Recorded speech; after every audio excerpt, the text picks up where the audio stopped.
তরমুজের অনেক কিছু তো খেয়েছো, কিন্তু তরমুজ মাখা কি কখনো খেয়েছো কেউ?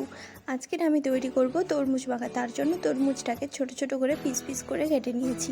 তারপরে একটা কাঁচা লঙ্কাও কেটে নিয়েছি একটু ঝালের জন্য, কারণ তরমুজটা ভীষণ মিষ্টি। তারপরে আমি দিয়ে দিচ্ছি কাঁচা লঙ্কার কুচি, অল্প লবণ, জিরে ধনের পেস্ট দিয়ে দিলাম, তারপর একটু বিট লবণ দিয়ে দিলাম, তারপর একটা লেবু একটু নিংড়ে দিয়ে দিলাম একটু টকটকের জন্য।